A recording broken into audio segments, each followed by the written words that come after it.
There is this confusion regarding effortlessness.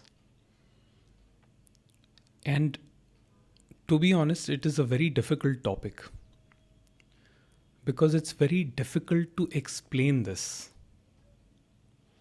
But I will try my level best. You see,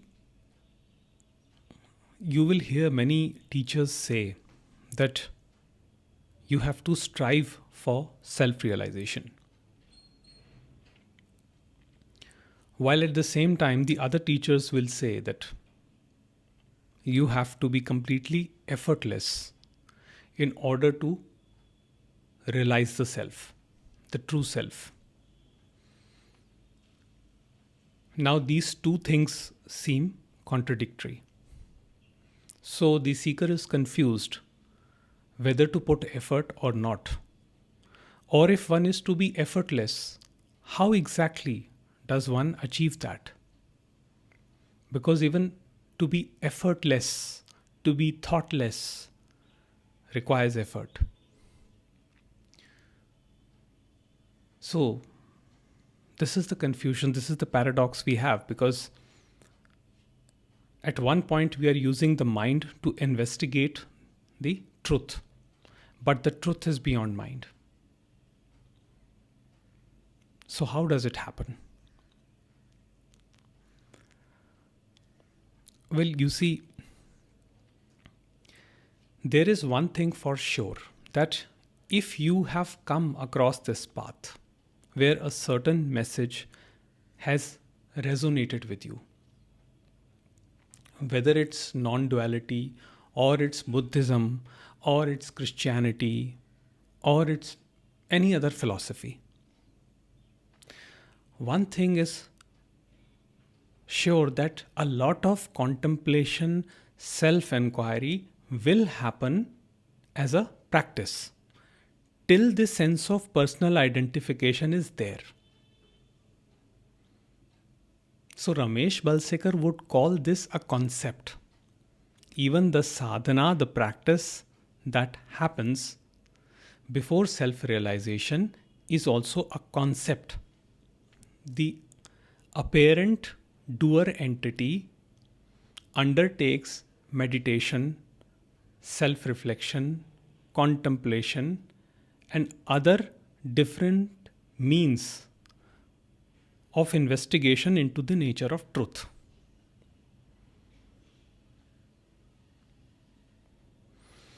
And that is where the constant struggle to attain something permanent happens. Because the seeker is seeking something other than itself as a permanent state, which is usually termed as enlightenment or self-realization.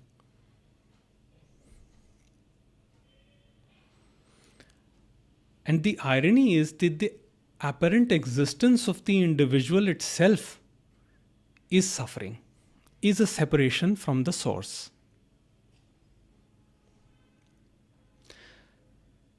Now the question is, so what should one do?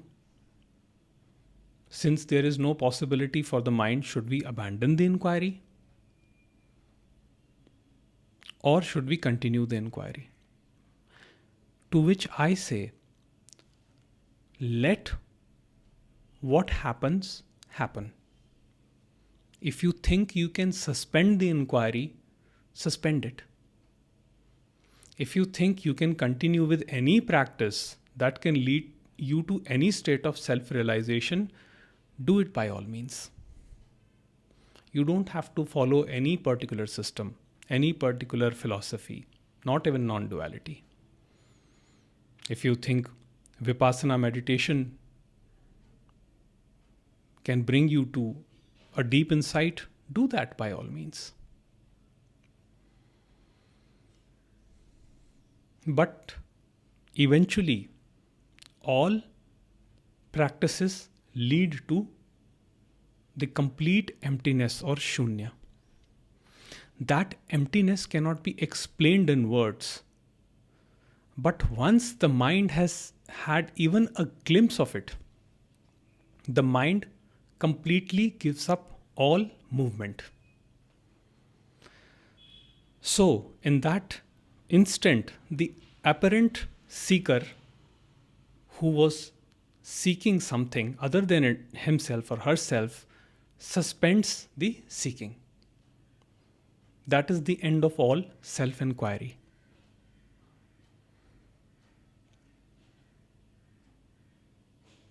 So, you know what has happened there. In that instant, all separation from the source has ended. So, you realize that you are the source.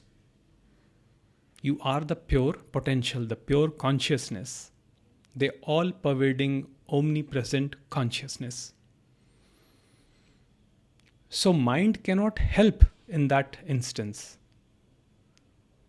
There is no other option for the mind to move, so it becomes still. It is not that this realization comes to the mind as a thought that, see, I have been seeking for so long and I have followed so many gurus, I have gone to so many ashrams, I have studied so many scriptures, I have done so much effort. All of that story associated with me, the individual seeker, drops away in that moment.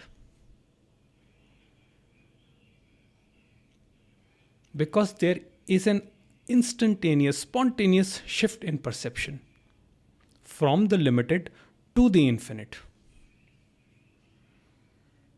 So now there is no apparent entity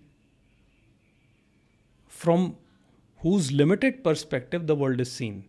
Now the world is seen in a very different light. So the mind gives up, realizing the futility of effort. But till that happens, the mind will put effort.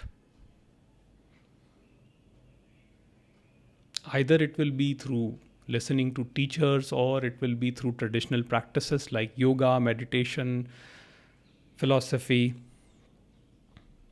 Some or the other means will be there. But once the glimpse of the absolute is seen, then all effort is dropped. The glimpse itself means effortlessness. So I'm not going to tell you whether you should practice or should not practice. In fact, no true teacher will ever tell you to stop a practice or to start a practice.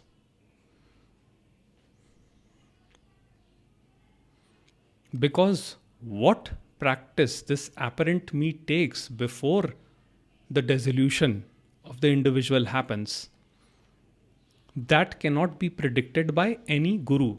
So there is no one path to self-realization. There is no one teaching, one method to self-realization. Something that can put you into that emptiness. The emptiness means the absence of you. Till you think that you are doing the practice, that there is an apparent entity here doing the practice, trying to block thoughts to achieve self-realization or spontaneous awakening, till that time the struggle will happen. The effort will happen.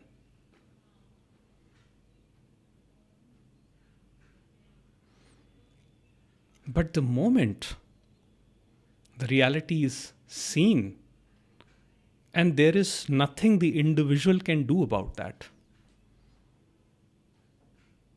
So neither the individual has to quit their practice, nor they have to adopt a new practice. If you think you want a new practice, do it by all means. If you think you should drop your practice, even try that. But eventually, it is not in your control. The awareness, the source decides when the seeking will end, because it is the source that started the seeking. The individual's concern with my enlightenment, my self realization, is what brings suffering. So, this whole process, the way I imagine it, now this is just my concept. It is not the way it is, but it is my concept to explain this conceptually. But it is something like this. It's just what Ramesh Balsekar said, that the ego realizing its non-existence raises this one last question before self-realization. And that question is, who is this me? If I am not the doer of my actions, who is this me? This is the last thought before self-realization happens. Not to the individual. The self-realization is an impersonal happening to no one. So if any thought comes afterwards, after the question, who am I? That means the ego or the sense of personal identification is still continuing in horizontal time. Because the mind is very complex. It will keep convincing you that you need more practice, that you need to go to this teacher or that teacher, that you need to study this or that. It will keep driving you in a circular, endless loop. You will always find your life in a circular, never-ending loop of suffering, pleasure, pain, pleasure. But once the reality is seen for what it is, even when that loop continues for the apparent individual, you are free from it. So, in other words, you were never bound by karma. Karma is only for that one which believes itself to be the doer.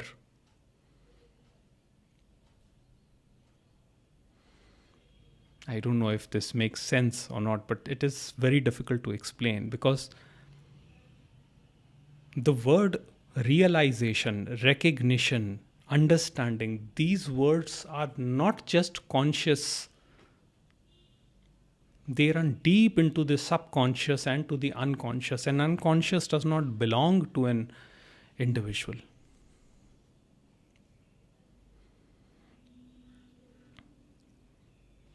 So when when we say these words that I am not the doer, if it's just on the conscious surface of the mind, if it has not penetrated deep into your being, then what will happen? Then a great contradiction will happen.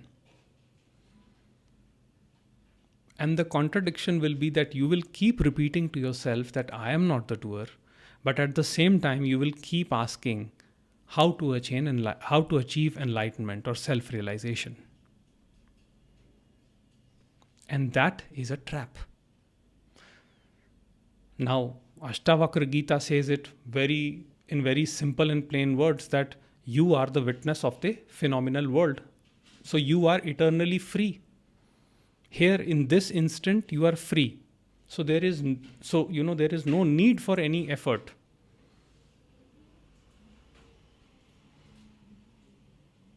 So the suffering of seeking will continue till there is an effort happening. But when the effort drops, everything becomes clear, because then the mind is still. It is in harmony with the universal consciousness.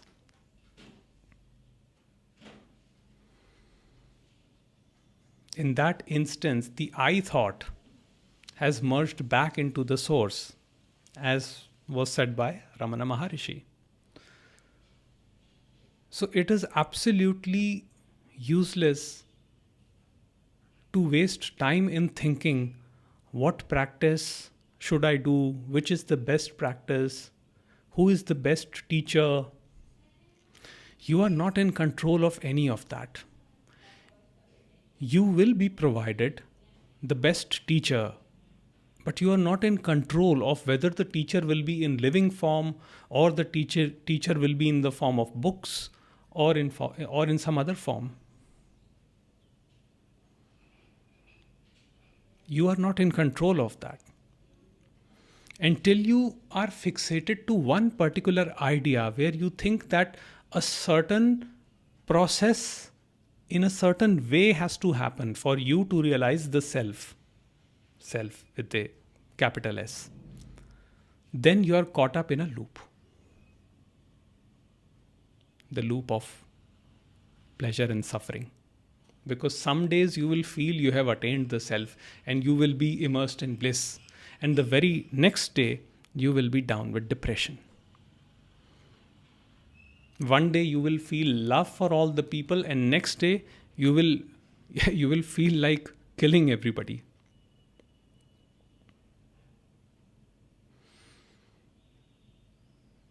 So all the contradiction happens till there is a seeker trying to seek anything.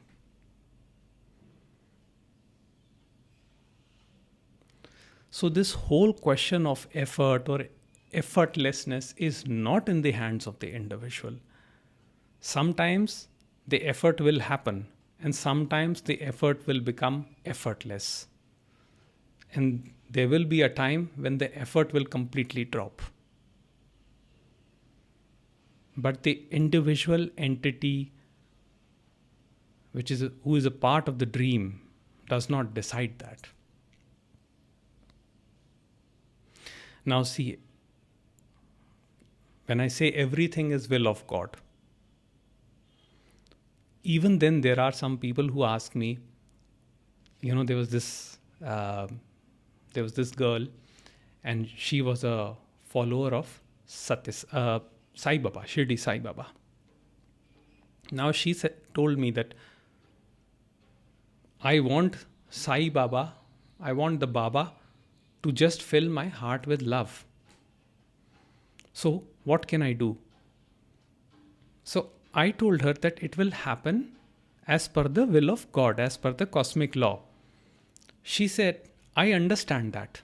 I agree to that.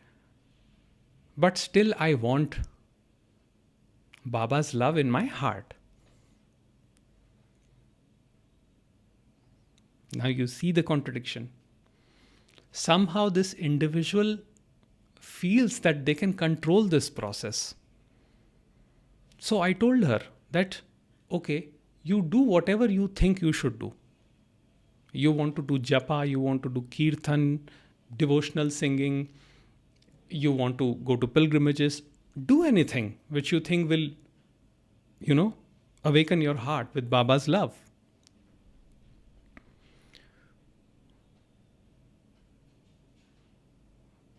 But the consciousness that was Sai Baba is not different from you. That is the consciousness that is you.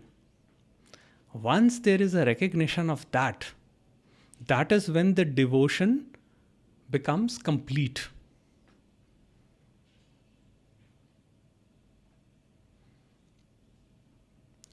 Till the individual has not recognized its true nature, his or her true nature, the effort will continue to happen. We are neither stopping the effort, we are neither trying to continue the effort as an instruction. So do whatever you think you need in this moment, but eventually only that will happen which is destined by the universe. If this is fully accepted, then there cannot be any resistance to what is. Then the arrival has already happened.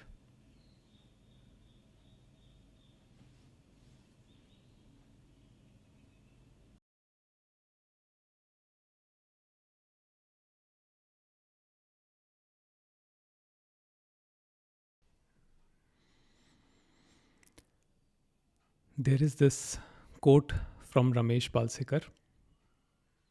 I'll read it out. It says, fighting the ego, the mind, is precisely what the ego wants. You cannot fight the mind. You cannot suppress the ego. Fighting, resisting, controlling is an impossible action. What is really needed is to yield, to see things as they are.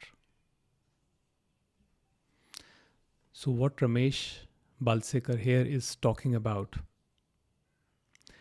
is the unconditional acceptance of what is. And the unconditional acceptance of what is does not imply a particular viewpoint. It implies the absence of an observer that has a particular conditioned viewpoint. So, what that means is, I still may not be okay with certain things. And the definition of what is, it includes even that which is not acceptable. And this ego mind has this fantasy to never react, fantasy to never feel any troubling emotion like anger, jealousy, greed, irritation, restlessness. But Ramesh says it clearly that what happens in the moment, nobody can control that. And if you see your own experience, what springs up this very moment, that thought cannot be controlled by anyone. An event that occurs in the moment cannot be controlled by anyone. So a thought may come up about something which irritates you, and you have no control over the arising of that thought. Yes, once the thought has come, it is there in the consciousness. Depending on your circumstance and the severity of the thought, you may either be able to control it or not. But to say that I will always be in control of myself, in control of my reactions every minute, every moment of my life, that is kind of a utopian thought which the traditional organized religions and the ancient philosophies promise. But I do not find any such utopian state, any such state of permanent bliss. Every state is transitory.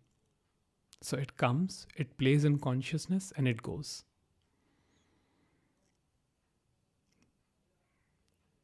And there is something that is constant, but it is impossible for the mind to see that, because the mind is a product of that. It is something that makes the perception possible. So trying to grasp it as an object of your awareness, it's not possible. But the realization, the recognition of that in itself is liberation. So liberation does not mean that one becomes completely free from the cycle of pain and pleasure, that one never reacts, that one successfully chooses to suppress certain emotions or avoid certain emotions and only be happy and ecstatic and euphoric all the time. There is no permanent state. And that is why the concept of enlightenment becomes problematic, because the traditional concept of enlightenment says that there is a place of permanent bliss. And I can understand from what context it has been said in the scriptures. But from the observer's point of view, from the person's point of view, this limited mind body organism, there cannot be any permanent state. So every emotion will arise in consciousness, will play in consciousness, and it will cause disturbance. And that is why Nisargadatta Maharaj calls life a cycle of pain and pleasure. But he also says that wisdom is knowing nothingness, and love is knowing everything.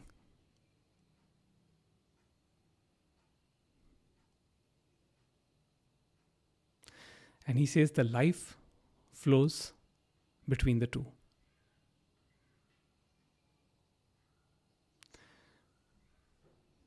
You know, all this idea of controlling one's action, manipulating situations to conform to a certain idea that the society validates, this is not something that can be retained permanently. And yes, the human being is a flawed entity. The flaws of human being is a perception of the personal limited mind. We see certain things as flaws. And then we start a journey of removing those flaws. But if we are totally attentive to what is happening, we see, or rather it is seen, that there is actually no central agency in charge of anything. This whole illusion that there is someone sitting here which is managing everything, producing all actions and reactions and so on, that is an illusion. There is no scientific proof that there is a you, centered somewhere within, which is in charge of anything. The moment you go to sleep, everything vanishes. There's absolutely nothing.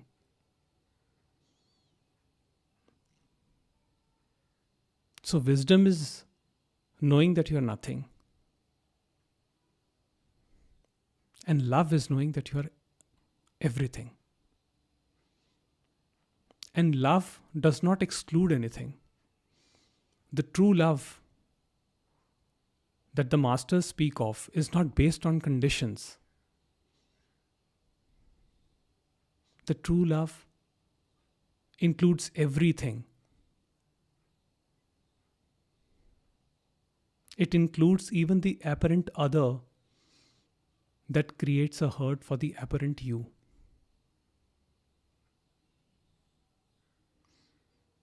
And if you are truly in that love, in that place of pure love, what you recognize is that there is neither the other and there is neither you.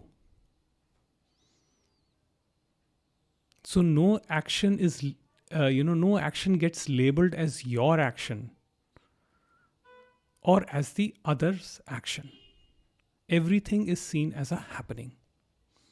And when this is realized, when this recognition comes, the mind automatically begins to become still. Because then there is no movement around one's actions or the other people's actions, because everything is seen as a happening. So this incessant need of the mind to control everything, to control its thinking, to control its urges, to control its compulsions, all that begins to wither away. And one accepts themselves the way they are. And a tremendous amount of compassion comes from that.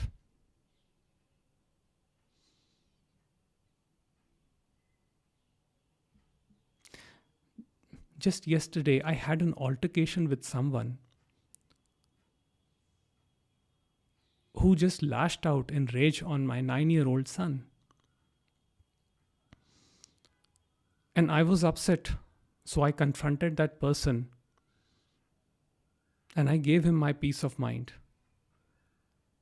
But while I was doing that, there was this awareness that he is not the doer of the actions, that he did not personally choose to be rude or to be angry with my son. And while I was holding him, I could see in his eyes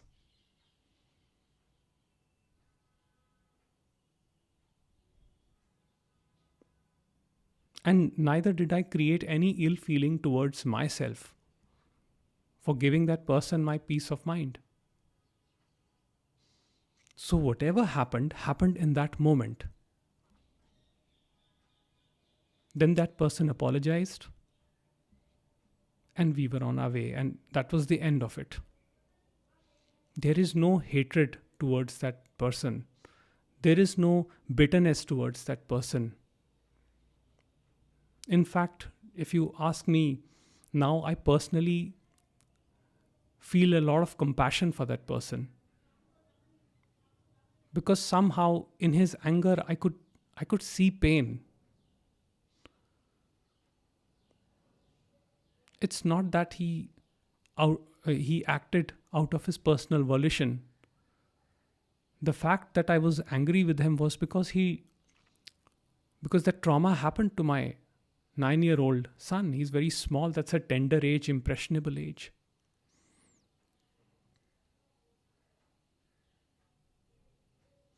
But there is no complaint about anything that happened. There is no bitterness towards anyone. And it is so beautiful that when Ramesh Balsekar says that behind the appearances is the same consciousness, is the same essence. And see how life provides opportunities to see this in practice.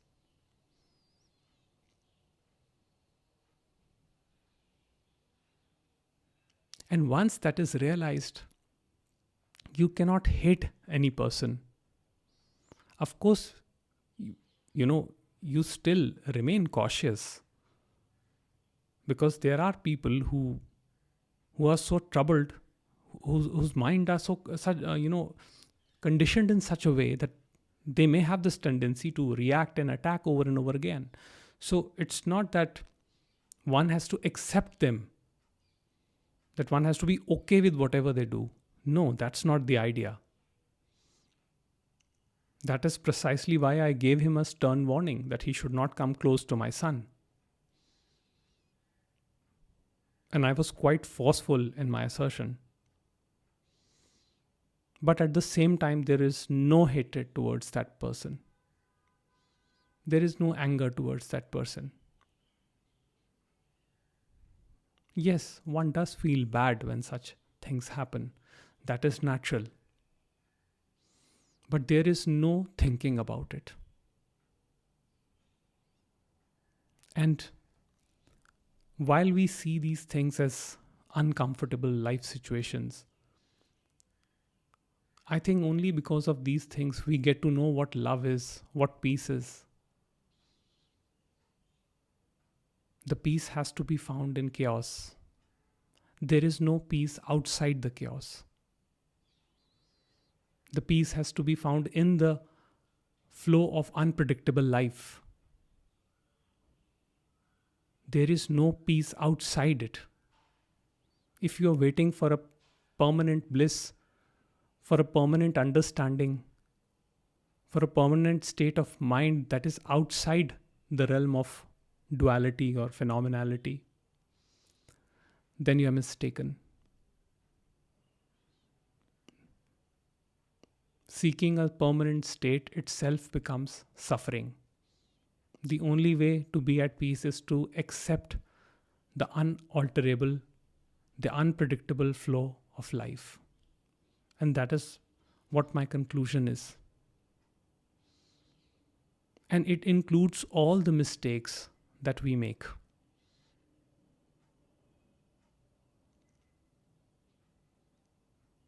It includes everything. The love does not exclude. It is only the mind that excludes. It is only the mind that differentiates. Love does not know how to differentiate. The pure love is unconditional. It is the essence behind everything. It is the source and the substance of everything.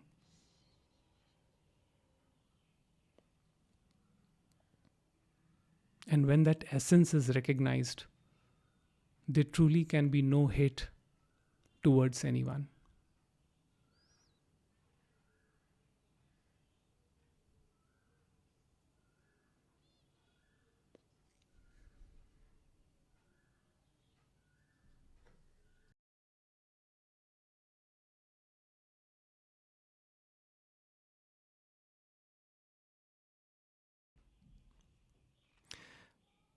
We have this idea that if we listen to more gurus, that if we read more books on spirituality, and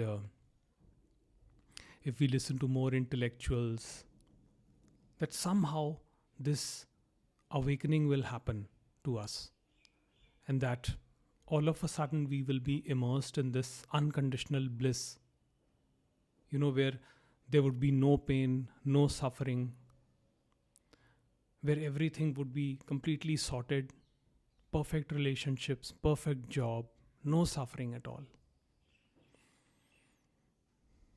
But so far, I have not found such a state. Because, life does not alter its flow for a particular individual based on their actions. Life continues to flow. And the individual, the one that thinks it is separate from life, actually is not separate at all. In fact, the life is all there is. There is no individual. And life is all that is happening. So the idea that there is this permanent state of unconditional bliss that would stick with us for eternity, that I have not found to be true in my experience. Even the other masters say that life is a constant cycle of pleasure and pain. Even the word self-realization does not mean that you are adding on something. It is not addition of any knowledge. In fact, it is gradual removal of what is unreal, what you thought to be real. So, in words of Ramana Maharishi, he says, realization is not acquisition of anything new, nor is it a new faculty. It is only removal of all camouflage. So, see how many camouflages you have created. My personality, my life, my family, my work.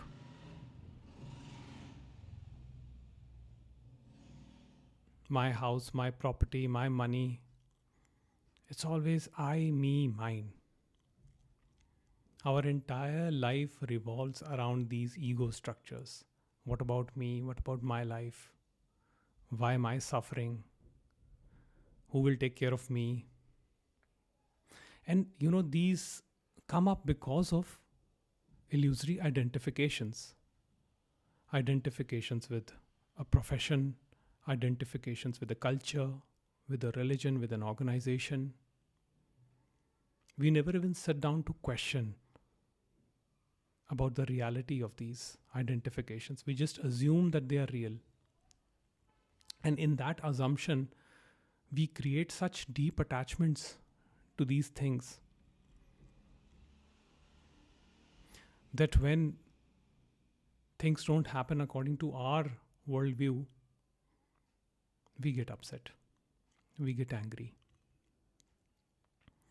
And then we run after our gurus, our masters, or if we don't have anyone else, then we run towards a self-created image of a god, the all-merciful God, and then we pray to that image that why do you do so much harm to me?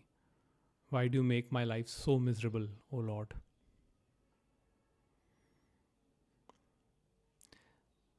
Most of us are so afraid to look at ourselves.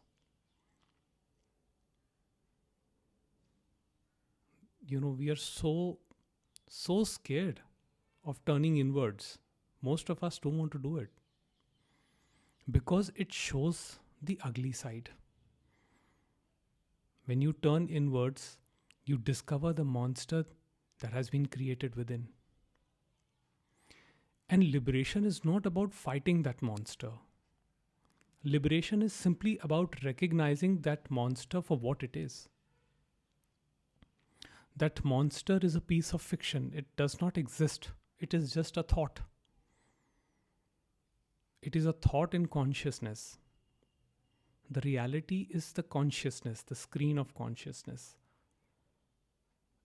and not the story that is being played on the screen. It's just like when you watch a movie, you get so immersed in the movie that you start feeling a deep connection with the characters. So if something, if some tragedy happens with one particular character, you start experiencing emotions. But then all of a sudden you realize that you're just watching a movie, that it's not real. And that's the way it is with self-realization. You just realize that this is just a movie. And what I perceive as me, myself, is also a character in the movie. There is no real me. It is just a thought in consciousness. So Ramana Maharishi says that, just like a fire in the movie, when you have a situation that there is a fire, it cannot burn the screen. Nothing happens to the screen. Therefore, your own nature, your own true nature is indestructible. Nothing can happen to the real you. It is only the false self, the illusory image, that experiences pain. The image is a piece of fiction. And I'll just read out one more passage by Ramana Maharishi. So he says, become conscious of being conscious. Say or think I am, and add nothing to it. Be aware of the stillness that follows the I am. Sense your presence, the naked, unveiled, unclothed beingness. It is untouched by young or old, rich or poor, good or bad, or any other attributes. It is the spacious womb of all creation, all form. So you see, the problem is that all our actions happen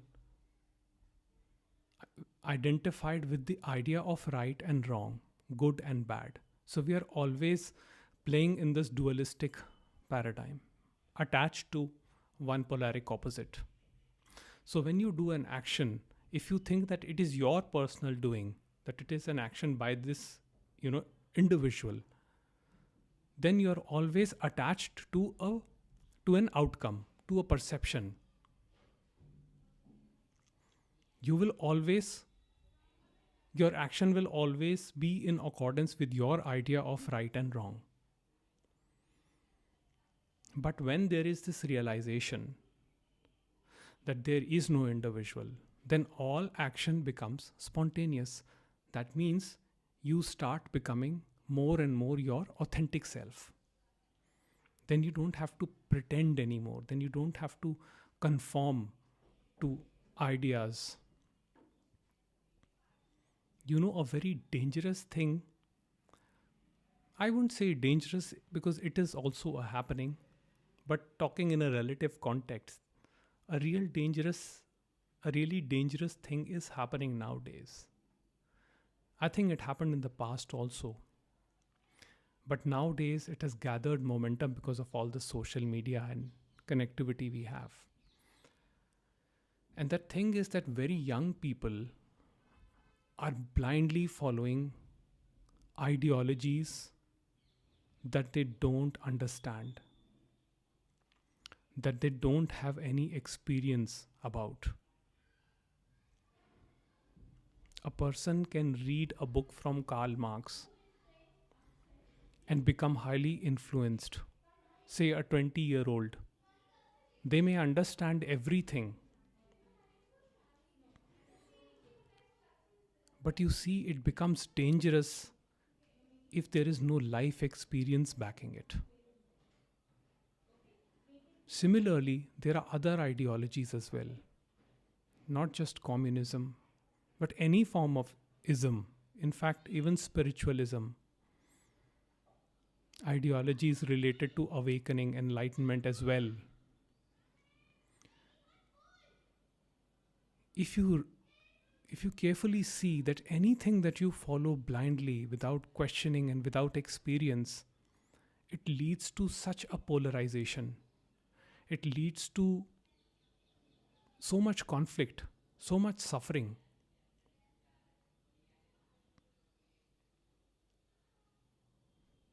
And the only relief comes when you start understanding that these are just layers of thoughts, one on top of the other. But thinking is not what you are. You are the ground, the substratum of all thinking. And that what Ramana Maharishi calls the beingness. So if that is understood, then these conflicts begin to dissolve, disappear. I'm not saying that abandon your ideologies or your views on other subjects, but everything has to be backed by personal experience. Otherwise, it's just like plowing a field and not sowing the seeds. You plow the field and you forget to sow the seeds, you will not get any reap. Now, it's really enjoyable to plow the field. So, listening to endless YouTube lectures, intellectuals reading books, ideologies, scriptures, it is all very enjoyable. You will love it. But at the end of the day, whether you are integrated with that knowledge or not depends if you have lived that experience or not. Therefore, verify everything, including the idea of including the idea of self-realization. Show me the self. I want to see the self that wants realization. Where is that self? Bring it out and show. Examine it. Where is it?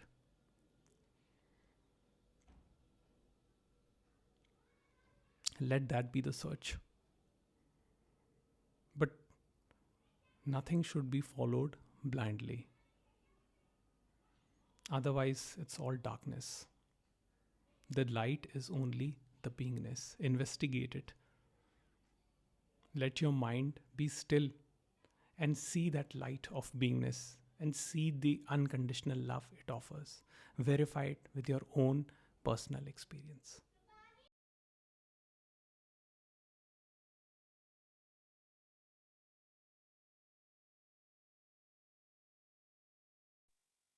Yes, Radhika.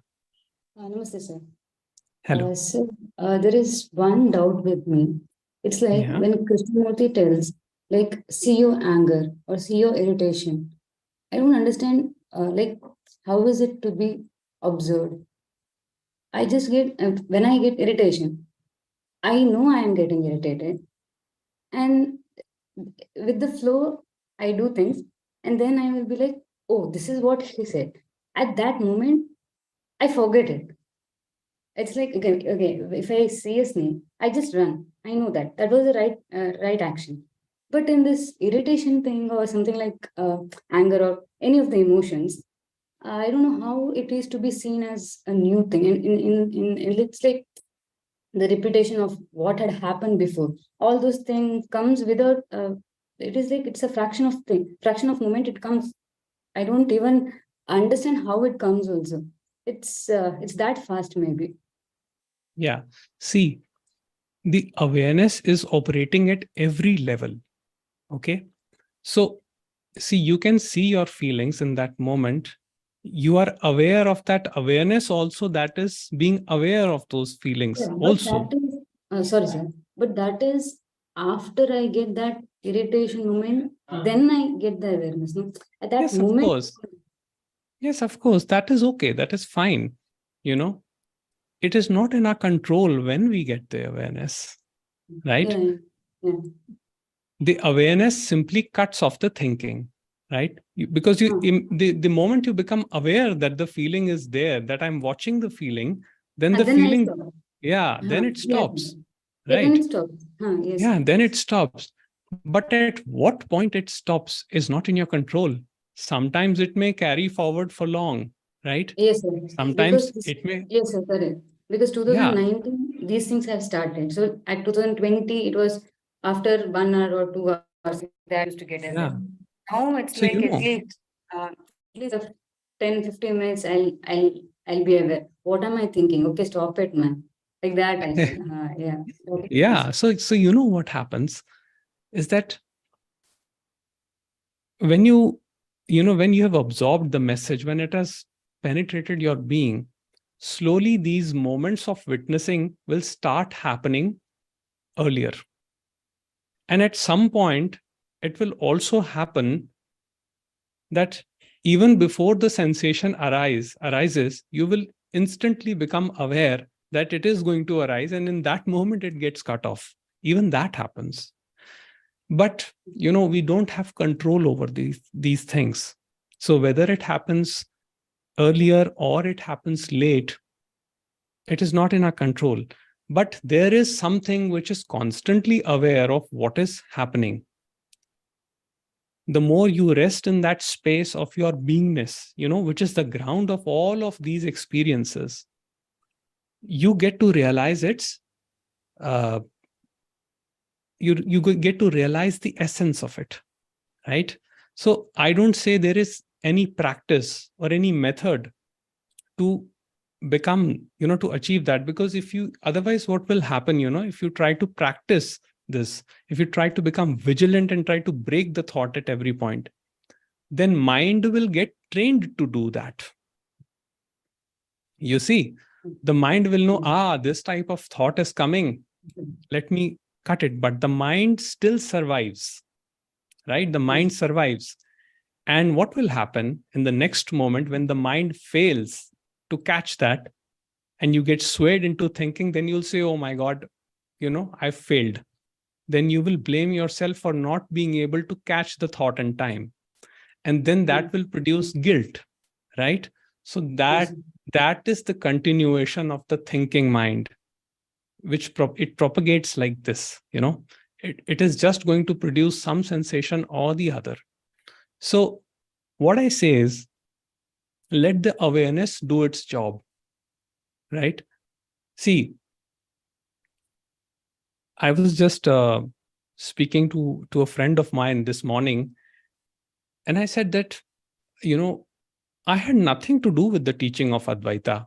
I was a completely materialistic guy living a usual life, uh, which regular people live, working, have my family, job, everything. But over all these years, 22 years I've lived in this place, there is a street outside my house that says Ramana Maharishi Marg. There is an ashram just walking distance from my house, which is Shri Ramana Maharishi Kendra. It was always there, and every day I would pass through that area, I would look at those words, Ramana Maharishi Marg. The pointers were always there, you know, And, I'll just tell you one more thing, very interesting thing. Now, when I was small, when I was in school, we used to live in Lucknow. And even there was a teacher by the name of Papaji, H.W.L. Punjaji, who was a direct disciple of Ramana Maharishi. And I believe he was in somewhere, I'm not too sure about this, but somewhere around Lal Bagh area. I'm not too sure about this. I may be wrong, but it was very close, to my area. And I'm sure my father must have heard about him because he was quite well known in those time, in the 90s and the early 80s.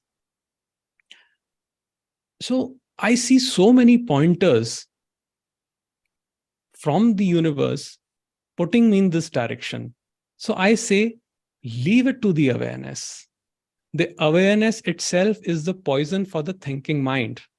And when the thinking mind dissolves, it cuts off the head of Medusa, which we were talking about earlier.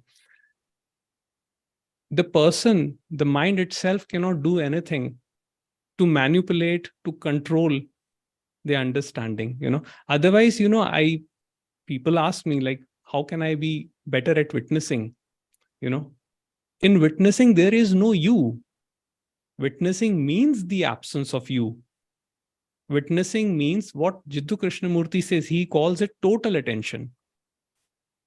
That includes everything. And, most of us are not even aware because we are so conditioned, when we look at things, when we look at the news, or when we talk to other people, we are constantly filtering our perception. We're constantly doing it. Some of us are not even aware that we are doing it subconsciously. But, when it is understood that there is no doer of anything and things happen, then that filter begins to fade. And automatically an awareness comes about, which colors all perception, all everything complete. It is a direct perception, I would say. So there is no analysis, there is no judgment towards anything happening. So if the feeling is arising, let it arise, let it play out. Sometimes sometimes you may become aware that it is there, sometimes you may not become aware. There is no performance here, there is no achievement here. It is simply being. Ramana Maharishi said, your job is not to be this or that, your job is to be. And in being, you will find your liberation. Okay? Okay.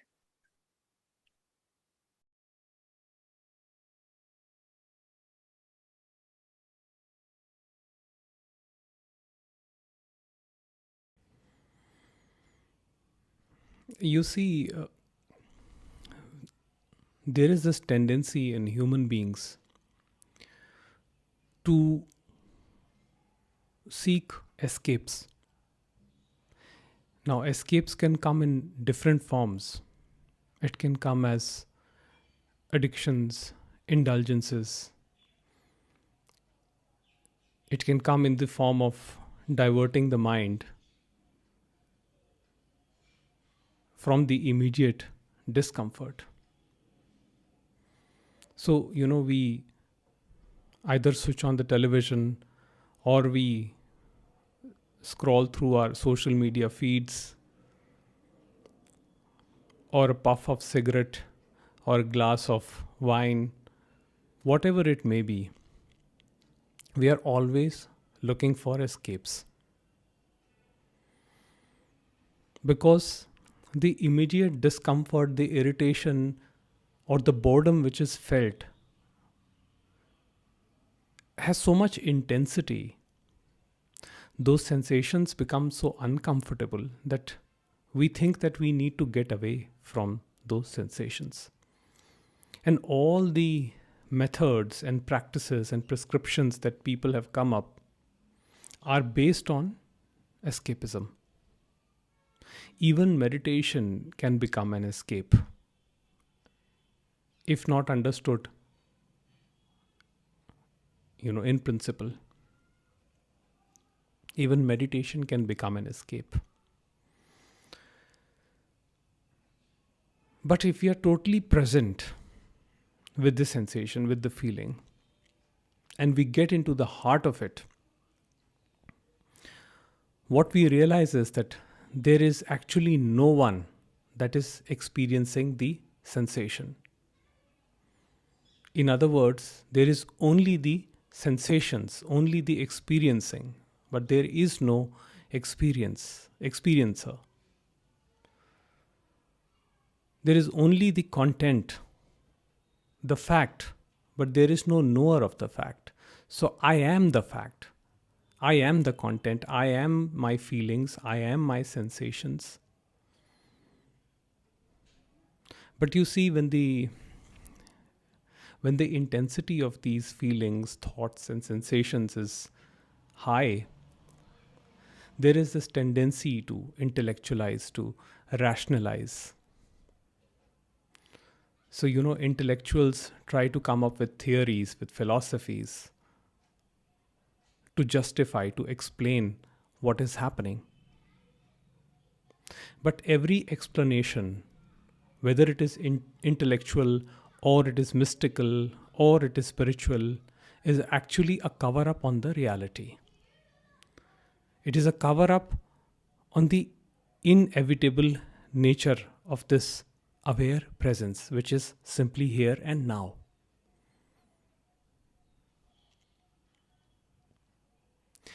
And what happens is that the more we remain present with these sensations, the more we get to know their illusory nature. The more we get to know that there is no one who is actually experiencing all of these, but things are simply happening. And that itself, it brings about a shift in perception. And that shift in perception is the awakening, the insight or the understanding. And that understanding permeates into our daily living. And you see, that is what transforms our relationship with the other. Because we feel that we are separate from the society, from the collective, but we are the collective. And what defines the collective, my relationship with the collective, is the kind of relationship I have with myself. So if I'm always looking for escapes, if I am always looking for shortcuts, for remedies for my immediate discontent, then the collective also behaves in the similar functions. Then we create a society which operates like that.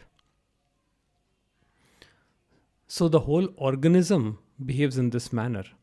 While we may say that we are democratic, that we are free thinkers, that we are liberals, that we believe in certain ideologies, that we are progressives, whatever labels we put on ourselves, but there is always a contradiction between our thinking and our action. And that indicates that we are not integrated, that our thinking is limited. We are simply identifying with ideas, with concepts, with beliefs, but we have not gone into the depth. We have not dealt with our own nature, with the image that we have created.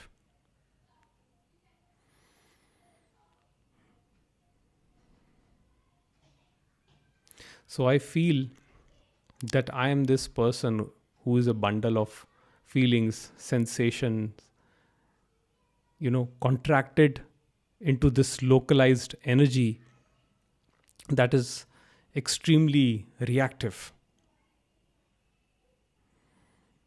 And this ownership of this reactive entity brings about suffering. But when I know that I am simply the instrument of execution, then my actions in daily living becomes spontaneous, and spontaneous actions bring peace of mind. That means I act according to the situation, according to the conditioning, and I accept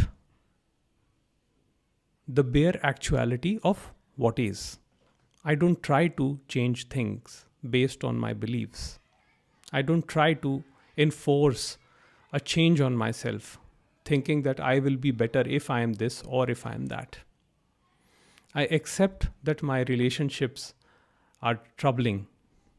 I accept myself the way I am. But the moment I start fighting with myself, the moment I create an image, a future projection of my idealistic self, it is then that I create a separation, a conflict between what I am right now and what I should be in the future. And that separation breeds conflict, confusion, irritation, and violence. If the nature of this separation is understood, that itself breaks down the images. And when the images dissolve, what remains is peace. When I say images, what I'm referring to is my identification with everything. My relationships are my identifications. When I see someone that I fancy, I don't actually see them. What I see is an image that I have superimposed on them, where I perceive them to be a certain way, to be loving, to be kind, to be generous, to be compassionate. But when that person acts otherwise, then I'm troubled. Then I start disliking that person. And that's what creates rift in my relationship with the other. So when we say that the society is dysfunctional, what we need to recognize is that dysfunction comes from our own personal dysfunction. The dysfunction is within us. It is not out there per se. The problem is we think that we are perfect, that we carry this image within us. And with that image, we assert ourselves. Go to any social media and you see the level of self-centeredness we exhibit, where we have opinions on everything. These days, there are spiritual gurus who give opinions on everything.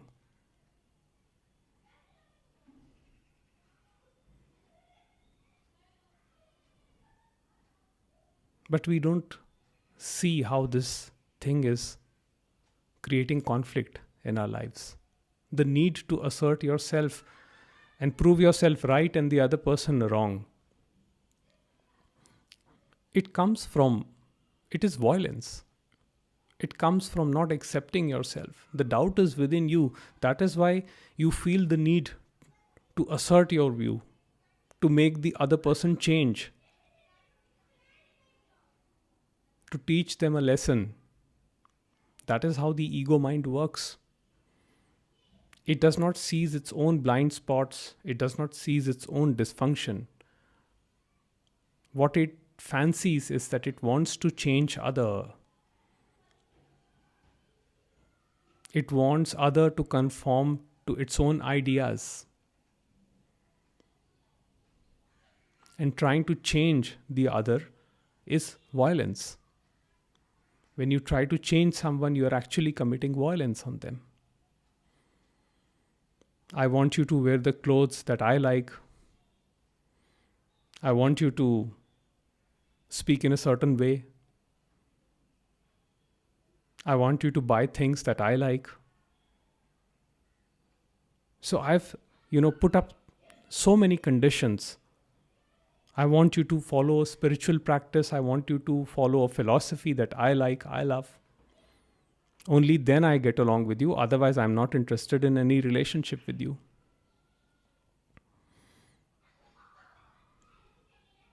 That is how it breeds confusion and conflict. Even if the other person, to make you happy, pretends to change, they cannot keep up that act.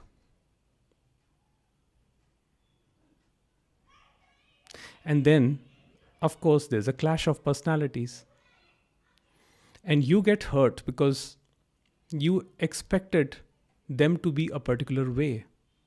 And you asserted yourself that my way is the correct way. And you should be how I want you to be.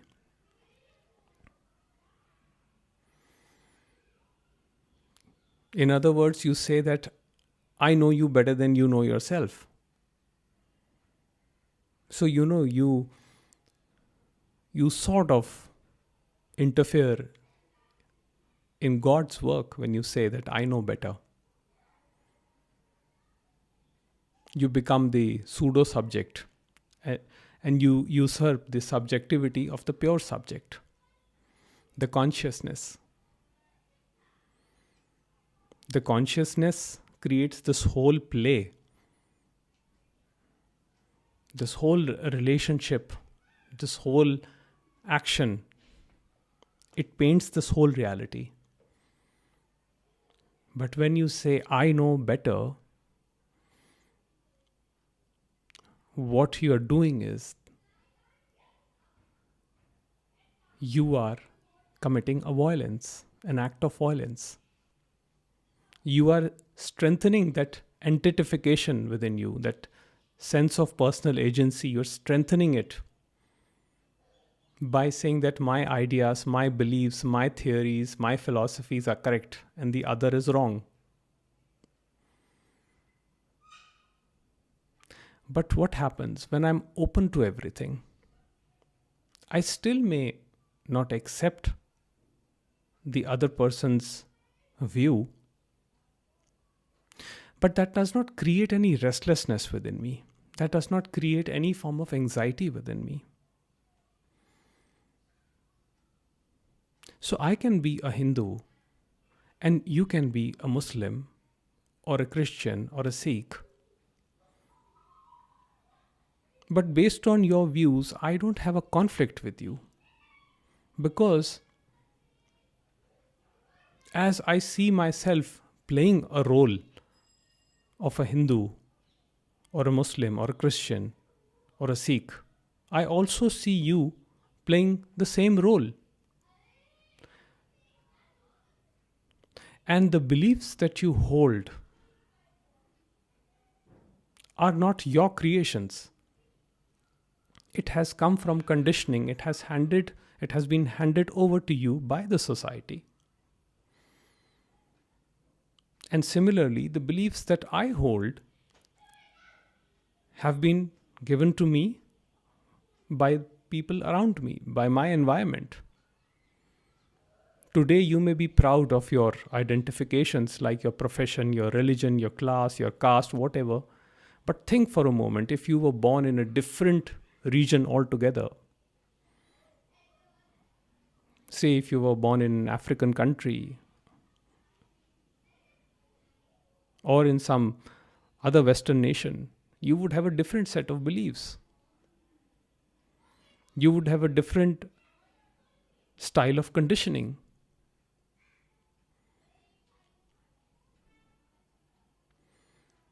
The moment you start holding life too tightly, too seriously, you begin to experience suffering. Because then what you're holding tight, you spend the rest of your life defending that. So all your attachments in your relationship, just examine this. Where do they come from? Where is this attachment coming from? Who is being attached and to whom? Once you get to the depth of it, you will see it all as a play of the divine consciousness. There is no entity here who creates attachment out of personal will. The attachment also is a happening. And the strength and the sense of personal identification When it is strengthened, the nature of attachment also gets transformed. Even the attachment gets tightened.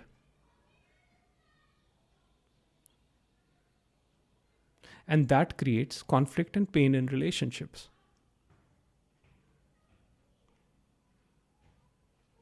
The other person who's in front of you is a mirror where you actually see yourself, not the other person. If you carefully examine this, every time you're always superimposing the contents of the past onto every object that you see. And that is the bane of our existence. So, to see something new, to see something with complete newness, it requires total attention. And this is what Jiddu Krishnamurti called freedom from the known. Because it is the known that binds us. I am this, I am that, my religion, my gender, my caste, my social status, my bank account, my profession, my expertise, my skills, my this, my that. These are all identifications that create a feeling of centeredness. And we live in constant suffering because all of our actions are self-centered actions. What we fail to see is that the other is not separate from ourselves. The other is not separate from me. The separation is only in appearances, but the life force, but the consciousness that animates this picture of me and other is the same.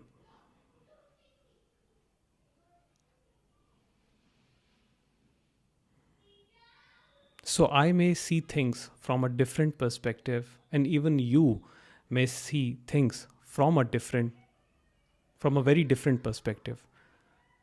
But then, with this understanding that it is the same consciousness which is doing this, there is no conflict. There is simply no conflict because everything is seen as a happening and not doing of an individual.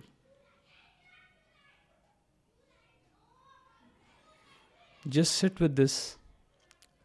Sit with all your contents and let your mind flow the way it wants to flow without resisting anything.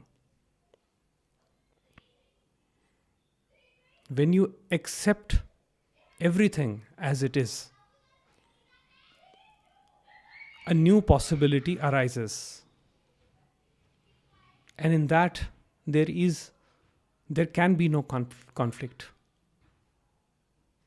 That truly defines our relationship. Our relationship with ourselves and as well as with the world. Because in that relationship, there is no separation. So I understand that I am the collective. That I am not separate.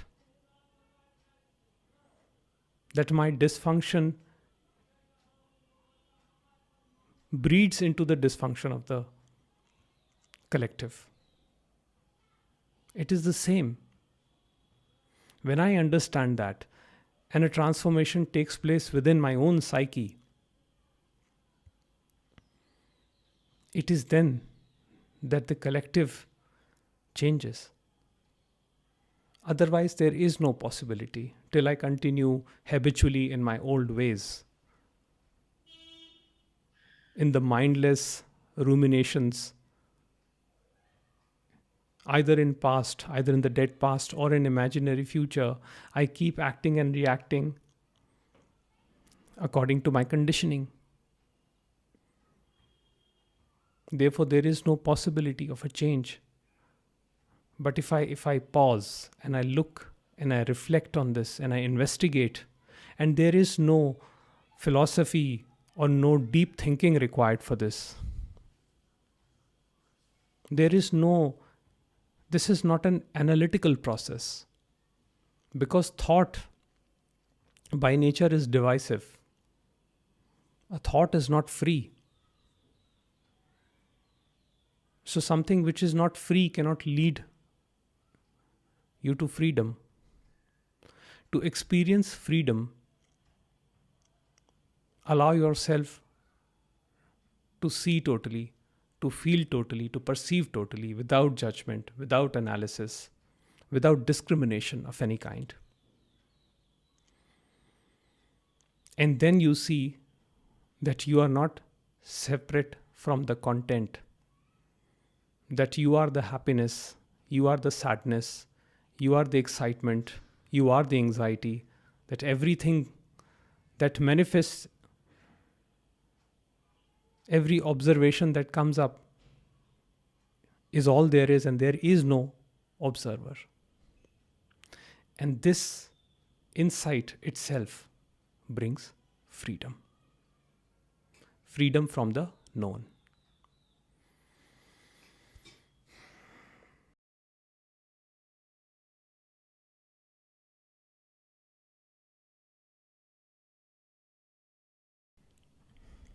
There is a quote by Rumi: raise your words, not voice. It is the rain that grows flowers, not thunder. And if you observe carefully, what is happening all around is that we are constantly thundering. We are constantly shouting. And we are shouting for self-attention, for validation, which is quite obvious when we see social media and to what extent we go to get noticed. But deep down, there is a sense of lack, a sense of unworthiness, and the feeling that we are unloved. You know, when one is not in touch with their being, with their true love, with their true self, then everything on the outside becomes meaningless. Because nothing ever is there in the external world that can fill up the lack or the void that we carry within. The more we try to cover it up, the deeper that pit of darkness becomes. And we think that by all our control and manipulations, and by this constant attention seeking, validation, that somehow we will be able to cover this void or successfully hide this void from the world. But exactly the opposite happens. That dark pit, it becomes so obvious that people are able to see through and through us. While we think that we are doing it successfully, that we are hiding ourselves and we put up a facade, we put up an act. We are continuously acting in front of the other people. We are never ever our genuine selves. So every smile that we put is fake, is forced. And people are smart. People can see through and through what is happening. While we may think that we have fooled others, that is what the ego's arrogance is. It thinks that it can easily fool others by putting up appearances, by putting up fake personas, facades. But everything is obvious, everything is seen. Each and every pore of your skin reveals what is going on within. The way you speak, the things that you show on your social media. Now this is a trend that people generally show good things on social media. So when they are going on vacations, they will post pictures. I see so many youngsters. Recently, I went to a small hilly area. It's quite close to my hometown, Chandigarh. And I saw this young couple. They were just clicking each other's pictures. And I just noticed them, they were holding this selfie stick and they were clicking a picture. Then I went inside the dining room and we all had dinner, me and my family and my friends. When we came out, they were still clicking pictures. And I think 1 hour must have passed by then.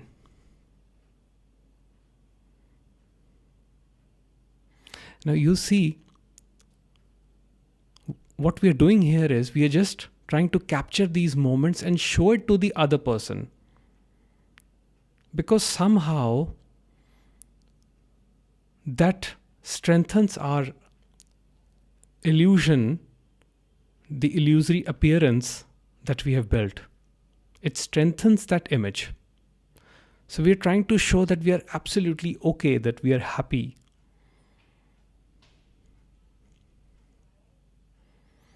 And so, we are doing all this stuff. We are clicking pictures with our friends, families, and we are putting everything on the social media.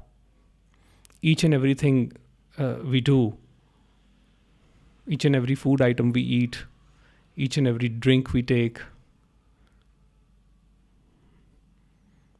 So we are truly not there in the moment, enjoying the bliss of this presence. This presence that is showing such beauty, such wonderful mountains, such a scenery, such a pleasant atmosphere. We're just missing all of that fun. All we are doing is we're just trying to capture an image, which is a reduction, which is a great reduction. And somehow we are associating ourselves with that image to increase our own self-worth. But deep down there is a lack, and we recognize this, that we do feel that we have missed out on that important moment where we had the opportunity to sit quietly and observe the beauty of nature, to become one with that nature. We are thundering all the time. And the problem is we think that, we give too much importance to ourselves. The world revolves around me and my story. Therefore, I think that by showing good aspects of myself to others, by showing people how successful I am, how religious I am, how spiritual I am, how great social activist I am, I'm putting up all these images and I'm just strengthening them. So I'm projecting myself everywhere, I'm everywhere. I just want to show that, yes, I am there and I'm doing this and I'm doing that. And somehow struggling day and day to improve my own self-worth, to cover this lack that I have within. It is a constant chase. Even when I'm tired, I continuously operate in that unconscious fashion where I keep chasing happiness or illusions in the name of happiness. So Rumi says that let your words be louder. Let your words have weight. So that when you speak, people listen.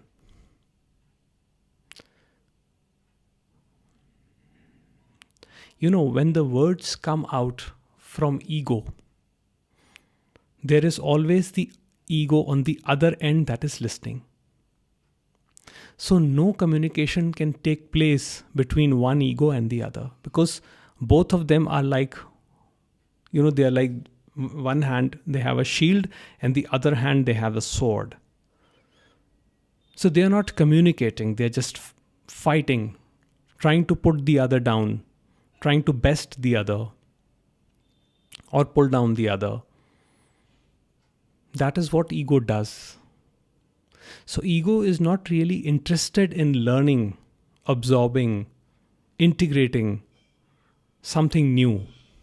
Ego wants to conform to its old beliefs, the old patterns, the old ideas that it's bound to.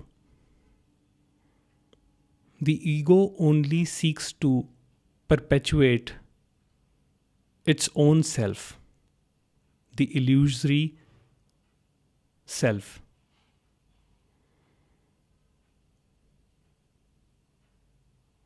But what happens? What happens when the words are not thunderous? When the words come out from the place of heart or from the place of love? When the idea is not to prove the other person wrong,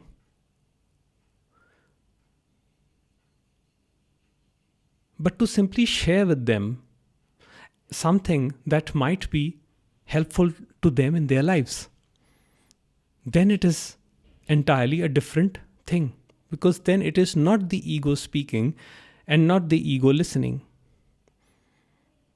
That communication is from one heart to another heart. And that only brings about true integration.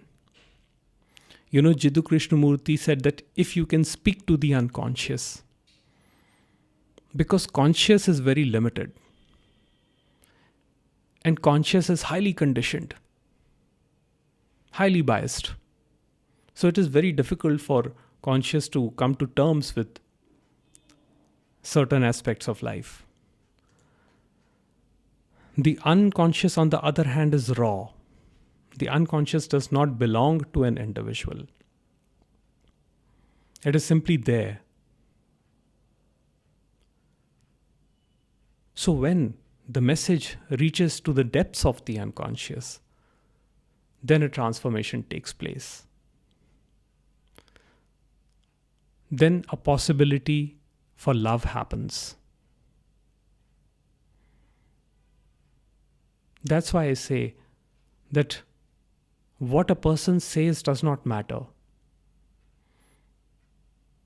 A true sage is one whose words are matched by his actions. If there is a contradiction between the words and the actions, then that cannot be a sage.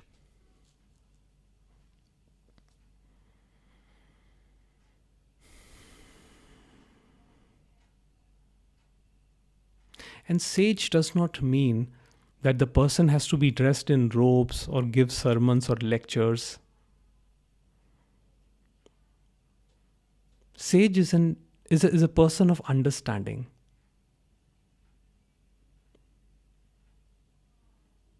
The words of a sage comes from the heart. Because the sage knows that he and beloved, or she and beloved, are the one and the same.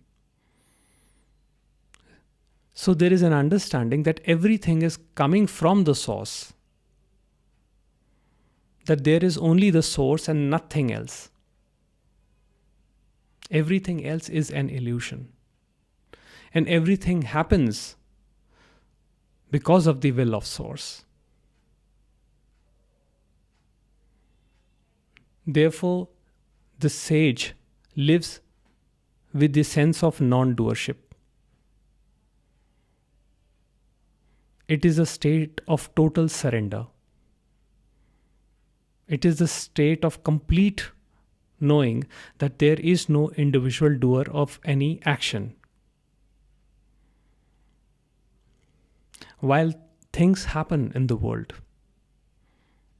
consequences also happen in the world, but there is no individual doer. That was a favorite quote of Ramesh Balsekar. He would repeat that quote every time in his satsang. Events happen, deeds are done, consequences happen, but there is no individual doer thereof. And once this simple understanding is understood, then the communication that comes out from the apparent person is from the heart. The heart is the source. Therefore, the sage never takes pride in his or her work or what is being said, because the sage realizes that it is not the individual that is speaking or writing or communicating. It is only the impersonal awareness of I am, in which everything is an apparent happening.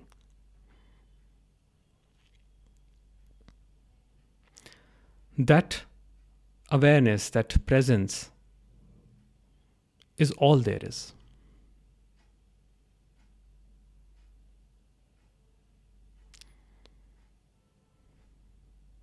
If we are mindful of our communication, and if the awareness is high, we get to know that most of the time we are trying to assert ourselves too much, because we want people to somehow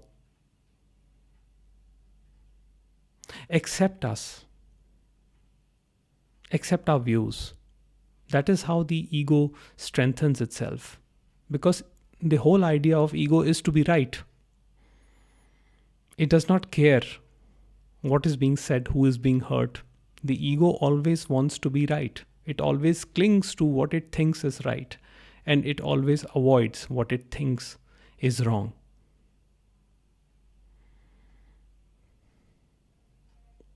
And Rumi said that beyond the right and wrong, beyond these ideas of right and wrong, is the reality, which is completely unbiased, impartial.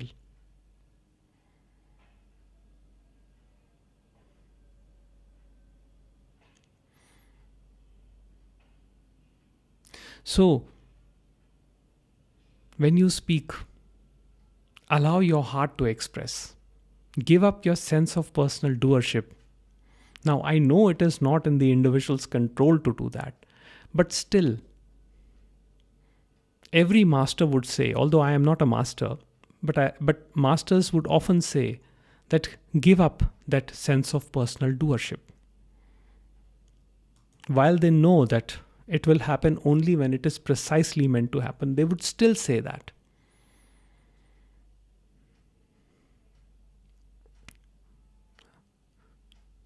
Ramana Maharishi would say, Summairu, drop and be. And in your being, you will discover the truth. There is no higher reality than the reality of being. Being is the witness of all phenomenality. And in that truth, everything is seen the way it is. In that light, everything is seen precisely for what it is, for the way it is. And that brings about a change. That brings about the transformation that we so desire.